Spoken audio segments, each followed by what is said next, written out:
ಕವಿತಾರ್ಕಿಕಕೇಸರಿ ವೇದಾಂತಾಚಾರ್ಯವರ್ಯೋ ಮೇ ಸನ್ನಿಧತ್ತಾಂ ಸದಾ ಹೃದಿ ಯೋ ನಿತ್ಯಮಚ್ಯುತಪದಾಂಬುಜಯುಗ್ಮರುಗ್ಮವ್ಯಾಮೋಹತಸ್ತರಿತರಾಣಿ ತೃಣಾಯ ಮೇನೆ ಅಸ್ಮದ್ಗುರೋರ್ಭಗವತೋಸ್ಯ ದಯೈಕಸಿಂಧೋಃ ರಾಮಾನುಜಸ್ಯ ಚರಣೌ ಶರಣಂ ಪ್ರಪದ್ಯೆ. ವ್ಯಾಸಾಯ ವಿಷ್ಣುರೂಪಾಯ ವ್ಯಾಸರೂಪಾಯ ವಿಷ್ಣವೇ ನಮೋ ವೈ ಬ್ರಹ್ಮನಿಧಯೇ ವಾಸಿಷ್ಠಾಯ ನಮೋ ನಮಃ. ಕೃಷ್ಣಾಯ ವಾಸುದೇವಾಯ ಹರಯೇ ಪರಮಾತ್ಮನೇ ಪ್ರಣತಃ ಕ್ಲೇಶನಾಶಾಯ ಗೋವಿಂದಾಯ ನಮೋ ನಮಃ. ಜ್ಞಾನಾನಂದಮಯಂ ದೇವಂ ನಿರ್ಮಲಸ್ಫಟಿಕಾಕೃತಿಂ ಆಧಾರಂ ಸರ್ವವಿದ್ಯಾನಾಂ ಹಯಗ್ರೀವಮುಪಾಸ್ಮಹೇ. ಶ್ರೀ ಶಂಕರ ವಾಹಿನಿ ಮೂಲಕವಾಗಿ ಕಾರ್ಯಕ್ರಮವನ್ನು ವೀಕ್ಷಿಸುತ್ತಿರುವಂತಹ ಎಲ್ಲ ಭಕ್ತರಿಗೂ ನಮ್ಮ ಅನೇಕ ಕೋಟಿ ಪ್ರಣಾಮಗಳನ್ನು ಸಮರ್ಪಣೆ ಮಾಡ್ತಾ ಕಾರ್ಯಕ್ರಮಕ್ಕೆ ತಮ್ಮೆಲ್ಲರಿಗೂ ಆದರದ ಸ್ವಾಗತ. ಶ್ರೀ ವಿಷ್ಣು ಸಹಸ್ರನಾಮದಲ್ಲಿ ಬರುವಂತಹ ಪ್ರತಿಯೊಂದು ಶ್ರೀನಾಮಕ್ಕೂ ಅರ್ಥವೇನು ಎಂಬುದನ್ನು ನಾವು ಈ ಸಂಚಿಕೆಗಳಲ್ಲಿ ತಿಳಿದುಕೊಂಡು ಬರುತ್ತಿದ್ದೇವೆ. ಶ್ರೀ ಪರಾಶರ ಭಟ್ಟರು ವಿಷ್ಣು ಸಹಸ್ರನಾಮಕ್ಕೆ ಭಗವದ್ಗುಣದರ್ಪಣಂ ಎಂಬ ಭಾಷ್ಯವನ್ನು ಮಾಡಿದ್ದಾರೆ. ಅದನ್ನು ಆಧಾರವಾಗಿಟ್ಟುಕೊಂಡು ನಾವು ಅರ್ಥಾನುಸಂಧಾನವನ್ನು ಮಾಡುತ್ತಾ ಬರುತ್ತಿದ್ದೇವೆ. ಪ್ರತಿಯೊಂದು ಶ್ರೀನಾಮಗಳನ್ನು ಅರ್ಥ ಮಾಡ್ಕೊಳ್ಳೋದಕ್ಕೋಸ್ಕರ ಒಂದು ಕಥೆಯನ್ನು ಕೂಡ ನಾವು ಸ್ಮರಿಸುವ ಸಂಪ್ರದಾಯವನ್ನು ಬೆಳೆಸ್ಕೊಂಡು ಬಂದಿದ್ದೇವೆ. ಸಹಸ್ರನಾಮದಲ್ಲಿ ಬರುವಂತಹ 41ನೇ ಶ್ರೀನಾಮವಾಗಿರುವಂಥ ಮಹಾಸ್ವನಃ ಎಂಬ ಶಬ್ದಕ್ಕೆ ಅರ್ಥವೇನು ಎಂದು ಈ ಸಂಚಿಕೆಯಲ್ಲಿ ತಿಳಿದುಕೊಳ್ಳೋಣ. ಮಹಾಸ್ವನಾಯ ನಮಃ ಎಂದು ಪರಮಾತ್ಮನನ್ನು ನಾವು ಸಹಸ್ರನಾಮದಲ್ಲಿ ಕೊಂಡಾಡುತ್ತೇವೆ.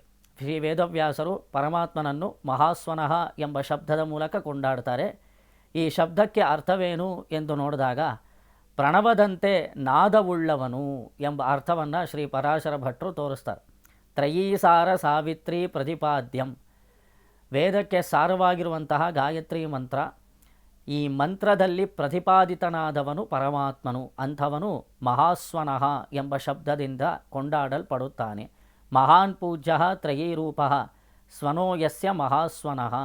ಇಂತಹ ಮಹತ್ತರವಾದ ಮಹಿಮೆಯುಳ್ಳ ಪರಮಾತ್ಮನು ವೇದದಿಂದ ಕೊಂಡಾಡಲ್ಪಡುವವನು, ಅಥವಾ ವೇದ ಸಾರವಾಗಿರುವಂತಹ ಪ್ರಣವದಿಂದ ಕೂಡಿದಂತಹ ಗಾಯತ್ರಿ ಮಂತ್ರ.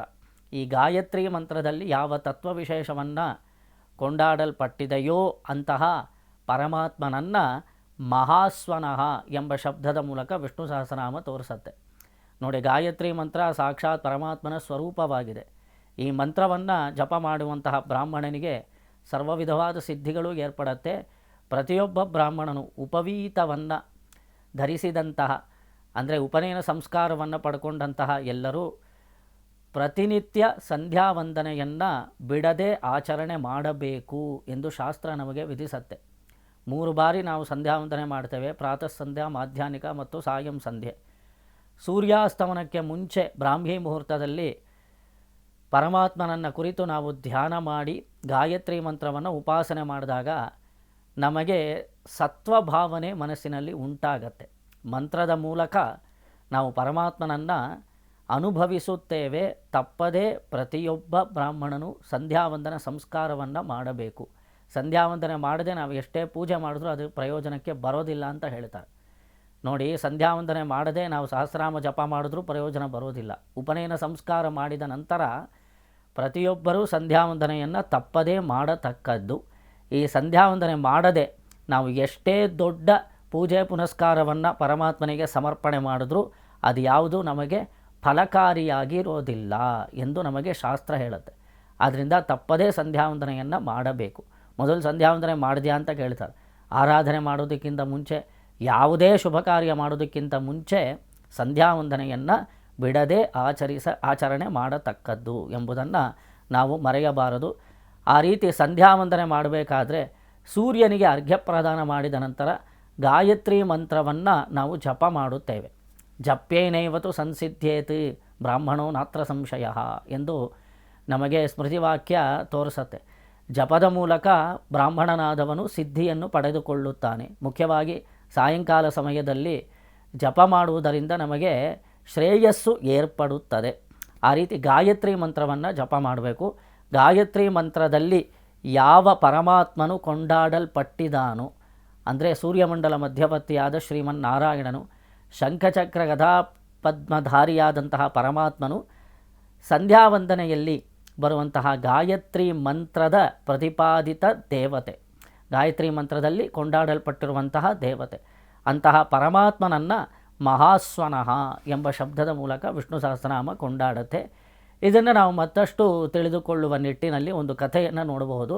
ವೈಶಂಪಾಯನು ಒಮ್ಮೆ ತಾವು ನಿದ್ರೆ ಮಾಡಿದ ನಂತರ ಬ್ರಾಹ್ಮಿ ಮುಹೂರ್ತದಲ್ಲಿ ಸುಪ್ರಭಾತದ ಸಮಯದಲ್ಲಿ ಅವರು ನಿದ್ದೆಯಿಂದ ಕಳೆದೆದ್ದು ಅವರು ಭೂಮಿಗೆ ತಮ್ಮ ಪಾದವನ್ನು ಸ್ಪರ್ಶ ಮಾಡಬೇಕಾದ್ರೆ ಅವರು ನಿದ್ದೆಯಿಂದ ಹೇಳ್ತಾರೆ, ಭೂಮಿಗೆ ಕಾಲಿಡುವಷ್ಟರಲ್ಲಿ ಅವರ ಪಾದಕ್ಕೆ ಒಬ್ಬ ಪುಟ್ಟ ಬಾಲಕ ತಾಕಿ ಅವರ ಪಾದ ಆ ಬಾಲಕನ ಕುತ್ತಿಗೆಯನ್ನು ಹಿಸುಕಿದಂತಾಗಿ ಆ ಬಾಲಕ ಅಲ್ಲೇ ಮೃತನಾಗ್ಬಿಡ್ತಾನೆ. ಅವನು ಯಾರೂ ಅಲ್ಲ, ವೈಶಂಪಾಯನರ ಸೋದರಳಿಯ. ಅವನು ಗೊತ್ತಿಲ್ಲದೆ ಆ ವೈಶಂಪಾಯನರ ಮಂಚದ ಕೆಳಗಡೆನೇ ಮಲಗಿರ್ತಾನೆ. ಗೊತ್ತಿಲ್ಲದೆ ವೈಶಂಪಾಯನರು ಅವನ ಕುತ್ತಿಗೆಗೆ ಕಾಲಿಟ್ಟು ಭೂಮಿ ಸ್ಪರ್ಶ ಮಾಡಬೇಕಾದ್ರೆ ಅವನ ಕಾಲಿಟ್ಟು ಅವನಲ್ಲೇ ಮೃತನಾಗಿ ಹೋಗ್ತಾನೆ. ಆ ರೀತಿ ವೈಶಂಪಾಯನರಿಗೆ ಬ್ರಹ್ಮಹತ್ಯೆ ದೋಷ ಬಂದ್ಬಿಡತ್ತೆ. ಇದಕ್ಕೆ ಕಾರಣವೇನು ಅಂತ ಅವರು ತಾವು ಆತ್ಮಾವಲೋಕನೆ ಮಾಡ್ಕೊಳ್ಬೇಕಾದ್ರೆ ಅವ್ರಿಗೆ ಗೊತ್ತಾಗತ್ತೆ. ಋಷಿಗಳೆಲ್ಲ ಒಂದು ಕಡೆ ಸದಸ್ಸು ಮಾಡಿರ್ತಾರೆ. ಯಾರು ಆ ಸದಸ್ಸಿನಲ್ಲಿ ಪಾಲ್ಗೊಳ್ಳೋದಿಲ್ವೋ ಅವರಿಗೆ ಬ್ರಹ್ಮಹತ್ಯಾ ದೋಷ ತಟ್ಟುತ್ತದೆ ಎಂದು ಋಷಿಗಳೆಲ್ಲ ಶಪಿಸಿರ್ತಾರೆ.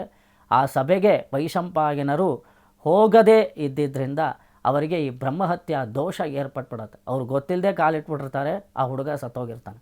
ಅಂತಹ ಈ ಬ್ರಹ್ಮಹತ್ಯಾ ದೋಷವನ್ನು ಪರಿಹಾರ ಮಾಡ್ಕೊಳ್ಳೋದು ಹೇಗೆ ಎಂದು ಅವರು ಆಲೋಚನೆ ಮಾಡಿದಾಗ ಅವರ ಶಿಷ್ಯರನ್ನೆಲ್ಲ ಕರೀತಾರೆ. ಅವರು ಶಿಷ್ಯರೆಲ್ಲ ಕೂತಿದ್ದಾರೆ. ಆ ಶಿಷ್ಯಗೋಷ್ಠಿಯಲ್ಲಿ ಯಾಜ್ಞವಲ್ಕ್ಯರು ಒಬ್ಬರು, ಮೇಧಾವಿಲಾಸರು, ಸಕಲ ವಿದ್ಯಾಸಂಪನ್ನರಾದವರು, ಬ್ರಹ್ಮವರ್ಚಸ್ಸಿನಿಂದ ಕೂಡಿದಂಥವರು ಯಾಜ್ಞವಲ್ಕ್ಯರು. ಆ ಶಿಷ್ಯಗೋಷ್ಠಿಯಲ್ಲಿ ಅವರು ಇರ್ತಾರೆ.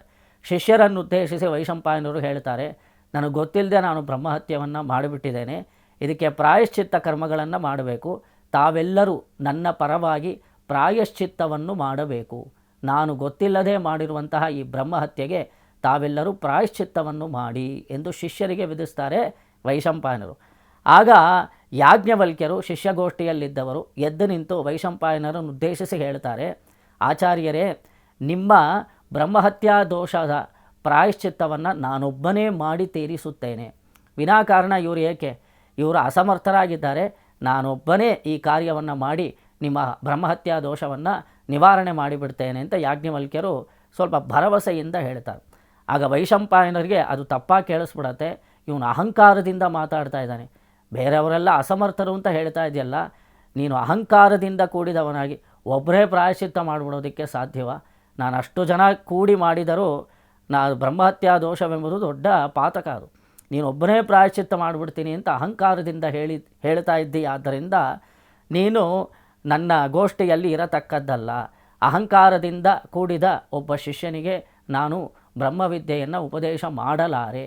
ನೀನು ನಿನ್ನ ಸಹಪಾಠಿಗಳ ವಿಷಯದಲ್ಲಿ ನೀನು ಅವ್ರನ್ನೆಲ್ಲ ಅಸಮರ್ಥರು ಎಂದು ಹೇಳುವುದರ ಮೂಲಕ ಅವರ ವಿಷಯದಲ್ಲಿ ಅಪಚಾರ ಮಾಡಿದ್ದೀಯೇ, ಆದ್ದರಿಂದ ನೀನು ನನ್ನ ಗೋಷ್ಠಿಯಲ್ಲಿ ಇರತಕ್ಕದ್ದಲ್ಲ ಅಂತ ವೈಶಂಪಾಯನರು ಹೇಳಿಬಿಡ್ತಾರೆ. ಆಗ ಯಾಜ್ಞವಲ್ಕ್ಯರು ಹೇಳ್ತಾರೆ, ಗುರುಗಳು ತಪ್ಪಾಗಿ ತಿಳ್ಕೊಳ್ಬಾರ್ದು, ನಾನು ಅಹಂಕಾರದಿಂದ ಹೇಳಿದ್ದಲ್ಲ, ನಾನು ಪ್ರಾಯಶ್ಚಿತ್ತಕ್ಕಾಗಿ ಇವರೆಲ್ಲ ಶ್ರಮ ಪಡಬೇಕಲ್ಲ, ನನ್ನ ಸಹಪಾಠಿಗಳಿಗೆ ಏಕೆ ವಿನಾಕಾರಣ ಶ್ರಮ, ಅವರೆಲ್ಲರ ಶ್ರಮವನ್ನು ನಾನೇ ಧರಿಸಿ ನಾನೊಬ್ಬನೇ ಪ್ರಾಯಶ್ಚಿತ್ತ ಮಾಡಿದ್ರೆ ಅವರೆಲ್ಲ ಸ್ವಲ್ಪ ಅವರ ಹೆಗಲ ಮೇಲಿರುವಂತಹ ಜವಾಬ್ದಾರಿಯೆಲ್ಲ ಇಳಿಯುತ್ತದಲ್ಲ ಎಂದು ಭಾವಿಸಿ ನಾನು ವಿನಮ್ರದಿಂದ ನಿಮ್ಮೊಟ್ಟಿಗೆ ನಾನು ಪ್ರಾಯಶ್ಚಿತ್ತವನ್ನು ಮಾಡ್ತೇನೆ ಎಂದು ಹೇಳಿದ್ದೆ. ಆದರೆ ನೀವು ಅದನ್ನು ತಪ್ಪಾಗಿ ಭಾವಿಸಿದ್ದೀರಿ, ದಯವಿಟ್ಟು ಕ್ಷಮಿಸಬೇಕು ಎಂದು ಯಾಜ್ಞವಲ್ಕ್ಯರು ಹೇಳಿದ್ದನ್ನು ವೈಶಂಪಾಯನರು ಕೇಳೋದಿಲ್ಲ. ನೀನು ಅಹಂಕಾರದಿಂದಲೇ ಮಾತನಾಡಿದ್ದಿ, ಆದ್ದರಿಂದ ಹೊರಡು ಅಂತ ಕಳಿಸ್ಬಿಡ್ತಾರೆ. ಆಗ ಯಾಜ್ಞವಲ್ಕ್ಯರು, ಸರಿ, ನಾನು ಈ ಗೋಷ್ಠಿಯಲ್ಲಿದ್ದು ಏನೂ ಪ್ರಯೋಜನವಿಲ್ಲ, ಯಾವಾಗ ಶಿಷ್ಯನ ಮನಸ್ಸು ಆಚಾರ್ಯನಿಗೆ ಅರ್ಥವಾಗೋದಿಲ್ಲವೋ ಆ ಸಮಯದಲ್ಲಿ ವಿದ್ಯಾಭ್ಯಾಸ ಮಾಡಿ ಏನೂ ಪ್ರಯೋಜನವಿಲ್ಲ, ನಾನು ಹೊರಟು ಬಿಡ್ತೇನೆ ಅಂತ ಯಾಜ್ಞವಲ್ಕ್ಯರು ಹೊರಡೋದಕ್ಕೆ ಶುರು ಮಾಡ್ತಾರೆ. ಆಗ ವೈಶಂಪಾಯನರು, ನಾನು ಹೇಳಿಕೊಟ್ಟಿರುವಂತಹ ವಿದ್ಯೆಯನ್ನೆಲ್ಲ ನೀನು ಇಲ್ಲೇ ಕಕ್ಕಿ ಹೋಗಬೇಕು, ನೀನು ಹೇಳಿಕೊಟ್ಟಂತಹ ವಿದ್ಯೆಯನ್ನೆಲ್ಲ ಕಕ್ಕು ಅಂತ ಹೇಳಿಬಿಡ್ತಾರೆ. ಆಗ ಯಾಜ್ಞವಲ್ಕ್ಯರು ವೈಶಂಪಾಯನರಿಂದ ಯಾವ ವೇದ ಮಂತ್ರಗಳನ್ನು ಗ್ರಹಣ ಮಾಡಿದ್ರೋ, ಯಾವ ವೇದ ಮಂತ್ರಗಳನ್ನು ಅವರು ಉಪದೇಶವಾಗಿ ಪಡ್ಕೊಂಡು ಮನನ ಮಾಡಿದ್ರೋ ಅದನ್ನೆಲ್ಲ ಕಕ್ಕು ಬಿಡ್ತಾರಂತೆ. ಕಕ್ಕಿದಂತಹ ವೇದಗಳನ್ನು ತಿತ್ತರಿ ಪಕ್ಷಿಗಳು ಬಂದು ಆ ಒಂದು ವಾಂತಿಯನ್ನು ತಿಂದವು, ಆದ್ದರಿಂದ ಅದು ತೈತ್ತರೋಪನಿಷತ್ತಾಯಿತು ಅಂತ ಹೇಳ್ತಾರೆ. ಯಾಜ್ಞವಲ್ಕ್ಯರು ಹೀಗೆ ವಿದ್ಯೆಗಳನ್ನೆಲ್ಲ ಕಕ್ಕಿದ ನಂತರ ಅವರು ತಂದೆಯಿಂದ ಆ ಉಪದೇಶ ಮಾಡಿಕೊಂಡಂತಹ ಗಾಯತ್ರಿ ಮಂತ್ರವನ್ನು ಮಾತ್ರ ಮನಸ್ಸಿನಲ್ಲಿ ಧಾರಣೆ ಮಾಡಿರ್ತಾರೆ. ಅವರು ವೈಶಂಪಾಯನರನ್ನು ಬಿಟ್ಟು ಹೊರಟು ಬಿಡ್ತಾರೆ. ಇನ್ನು ವಿದ್ಯೆಯನ್ನು ಸಂಪಾದನೆ ಮಾಡೋದಕ್ಕೋಸ್ಕರ ಗುಹಾಂತರ ಪ್ರದೇಶಕ್ಕೆ ಹೋಗಿ ತಾವು ಒಬ್ಬರೇ ಏಕಾಂತ ಸ್ಥಳದಲ್ಲಿದ್ದು ತಮ್ಮ ತಂದೆ ಉಪದೇಶ ಮಾಡಿದಂತಹ ಗಾಯತ್ರಿ ಮಂತ್ರವನ್ನು ತಾವು ಜಪ ಮಾಡೋದಕ್ಕೆ ಪ್ರಾರಂಭ ಮಾಡ್ತಾರೆ. ಇವರ ಗಾಯತ್ರಿ ಮಂತ್ರದ ಜಪಕ್ಕೆ ಮೆಚ್ಚಿದ ಪರಮಾತ್ಮನು ಸೂರ್ಯಮಂಡಲ ಮಧ್ಯವರ್ತಿಯಾದ ಸ್ವಾಮಿಯು ಹಯಗ್ರೀವ ರೂಪವನ್ನು ಧರಿಸಿ ಕೆನೆಯೋದಕ್ಕೆ ಪ್ರಾರಂಭ ಮಾಡ್ತಾರೆ. ಆ ಕೆನೆತದ ಶಬ್ದದಲ್ಲಿ ವೇದ ಮಂತ್ರಗಳು ನಮ್ಮ ಯಾಜ್ಞವಲ್ಕ್ಯರಿಗೆ ಕೇಳಿಸಲಾಗಿ ಅವರು ಆ ಮಂತ್ರಗಳನ್ನೆಲ್ಲ ಗ್ರಹಿಸಿ ಆ ಮಂತ್ರದ ಮೂಲಕ ಬ್ರಹ್ಮವಿದ್ಯೆಯನ್ನು ಸಂಪಾದನೆ ಮಾಡಿಕೊಳ್ಳುತ್ತಾರೆ. ಹೀಗೆ ಹಯಗ್ರೀವ ಸ್ವಾಮಿಯ ಕೆನೆಯುವಿಕೆಯಲ್ಲಿರುವಂತಹ ಅವರ ನಾದದಲ್ಲಿರುವಂತಹ ವೇದ ಮಂತ್ರಗಳನ್ನು ಗ್ರಹಿಸಿ ತನ್ಮೂಲಕ ಬ್ರಹ್ಮವಿದ್ಯೆಯನ್ನು ಸಂಪಾದನೆ ಮಾಡಿಕೊಂಡಂತಹ ಯಾಜ್ಞವಲ್ಕ್ಯರ ವೇದಕ್ಕೆ ಶುಕ್ಲ ಯಜುರ್ವೇದ ಎಂದು ಹೆಸರು. ಅವರು ಬಿಟ್ಟೋದಂತಹ ವೇದಕ್ಕೆ ಕೃಷ್ಣ ಯಜುರ್ವೇದ ಎಂದು ಕೂಡ ಕರೆಯುತ್ತಾರೆ. ಹೀಗೆ ಯಜುರ್ವೇದದಲ್ಲಿ 2 ಶಾಖೆಗಳು, ಕೃಷ್ಣ ಮತ್ತು ಶುಕ್ಲ, ಎರಡು ಶಾಖೆಗಳು ಏರ್ಪಡುತ್ತೆ. ಆ ರೀತಿ ಯಾಜ್ಞವಲ್ಕ್ಯರು ಸೂರ್ಯಮಂಡಲ ಮಧ್ಯವರ್ತಿಯಾದ ಪರಮಾತ್ಮನನ್ನು ಸ್ಮರಣೆ ಮಾಡುವುದರ ಮೂಲಕ ಗಾಯತ್ರಿ ಮಂತ್ರವನ್ನು ನಿರಂತರ ಜಪ ಮಾಡಿ ಗಾಯತ್ರಿ ಮಂತ್ರದಲ್ಲಿ ಪ್ರತಿಪಾದಿತನಾದ ಪರಮಾತ್ಮನನ್ನು ಸಾಕ್ಷಾತ್ಕಾರ ಮಾಡಿಕೊಂಡು ಆ ಪರಮಾತ್ಮನು ಹಯಗ್ರೀವ ರೂಪದಲ್ಲಿ ಅವತರಿಸಿ ಕೆನೆಯುವುದರ ಮೂಲಕ, ಹಯಗ್ರೀವನ ಕೆನೆಯುವಿಕೆಯಲ್ಲೇ ವೇದ ಮಂತ್ರಗಳು ಅಡಗಿದೆ. ಆ ಮಂತ್ರಗಳನ್ನು ತಾವು ಶ್ರವಣ ಮಾಡಿ ತನ್ಮೂಲಕ ಪರಮಾತ್ಮನಿಂದ ಉದ್ಧರಿಸಲ್ಪಟ್ಟರು ಎಂಬ ಚರಿತ್ರೆಯನ್ನು ನಾವು ಗಮನಿಸುತ್ತೇವೆ.